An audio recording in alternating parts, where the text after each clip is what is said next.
एक बार शेख चिल्ली के गांव में एक सूफी संत आया। गांव के मैदान में उसका प्रवचन हुआ। गांव के लोग मैदान में इकट्ठा थे और प्रवचन सुन रहे थे। संत कह रहा था, यदि तुम लोग रोज़ अल्लाह की इबादत करोगे तो अल्लाह तुम्हें इनाम के तौर पर भैंसें देंगे। उसी समय शेख चिल्ली वहाँ से गुज़र रहा था। उसके कानों में जब यह बात पड़ी तो वह खुद को रोक न सका।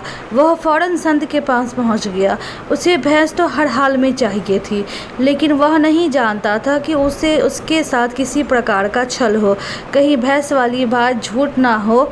तो यह जानने के लिए उसने संत से पूछा, क्या अल्लाह सच में मुझे भैंस देगा यदि मैं उसकी रोज़ इबादत करूँगा? इबादत करके देखो, खुद ब खुद पता चल जाएगा, संत ने कहा। शेख चिल्ली बहुत ही ज़्यादा खुश और उत्सुक था कि अब तो बड़ी ही मज़े की बात है, मुझे तो कोई पैसा भी खर्च नहीं करना पड़ेगा, बस अल्लाह की इबादत करो और बस भैंस यूँ ही मिल जाएगी हाथ में।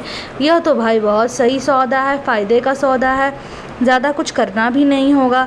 शेख चिल्ली बहुत ही खुश हुआ और उसने यह निश्चय कर लिया कि अब वह भैंस अपनी बना कर ही रहेगा। वह इतनी इबादत करेगा, इतनी इबादत करेगा अल्लाह ताला की कि एक भैंस क्या, उसे तो 10 भैंसें मिलेंगी। 10 क्या, वह चाहे तो अपनी इबादत से जितनी भैंसें उतनी भैंस को ऊपर कर सकता है। तो उसने यह निश्चय किया कि वह इबादत करेगा। अगले ही दिन शेख चिल्ली रोज़ दिन में कई बार अल्लाह की इबादत करने लगा। उसके खाने पीने की भी सुध न रही। 1 महीना गुजर गया। इतने वक्त में मुझे भैंस मिल जानी चाहिए, शेख चिल्ली ने सोचा। वह घर के दरवाजे पर गया और इधर उधर देखने लगा, लेकिन उसे कोई भैंस नज़र नहीं आई। वह भागा भागा संत के पास पहुंचा और शिकायती अंदाज में बोला, मैंने 1 महीने तक अल्लाह की इबादत की, लेकिन मुझे भैंस नहीं मिली। संत बोला, मैंने तो वो इसलिए कहा था कि तुम दिल लगाकर अल्लाह की इबादत करना शुरू कर दो। जहाँ तक भैंस की बात है, वो बाजार जाकर खरीद लो, वो तुम्हें मिल जाएगी। शेख चिल्ली खुद को छला महसूस करने लगा। उसे लगा कि संत ने उसे मूर्ख बनाया है, लेकिन वह खुद को उसके सामने मूर्ख नहीं दिखाना चाहता था। इसीलिए बोला, तुम्हें लग रहा होगा कि तुमने मुझे बेवकूफ़ बनाया है, लेकिन सुन लो, अल्लाह की इबादत तो मैंने भी नहीं की थी। मैंने तो बस अपने होठों को हिलाया था, जैसे कि तुमने मेरे साथ छल किया था। मैंने भी अल्लाह की इबादत थोड़ा ही की थी। शेख चिल्ली सोच रहा था कि 1 महीने इबादत करने से एक भैंस तो क्या, अल्लाह ताला तो उसके लिए भैंसों की लाइन लगा देंगे। लेकिन जब उसे भैंस ना मिली तो वह अपने आप को छला हुआ महसूस करने लगा।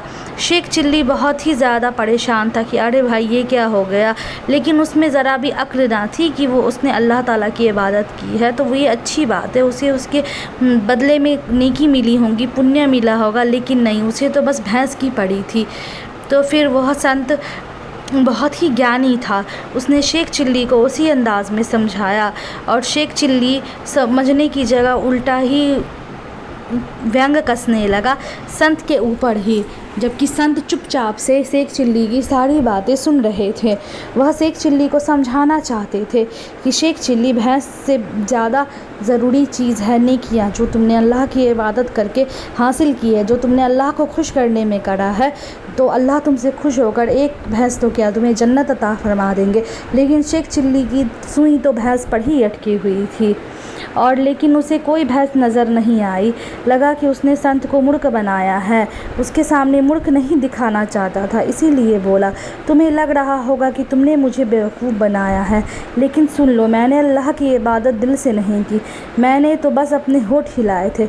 मैंने तुम्हें बेवकूफ़ बनाया और समझे, और हंसता हुआ वहाँ से चला गया। संत हक्का बक्का उसे देखता रह गया। संत यह सोच रहा था कि ये मुझे क्या बेवकूफ़ बना रहा है, इसने तो खुद का ही नुकसान कर लिया है, यह मुझे क्या बेवकूफ़ बनाएगा, यह तो खुद दुनिया का सबसे बड़ा बेवकूफ़ है जो अल्लाह ताला की इबादत की मतलब कंपैरिजन एक तुच्छे से भैंस से कर रहा था। तो शेख चिल्ली अपने आप को दिखाता था कि वो बहुत ही शातिर है, बहुत ही दिमाग वाला है, लेकिन असलियत तो यह है कि वो बहुत ही बड़ा मूर्ख था।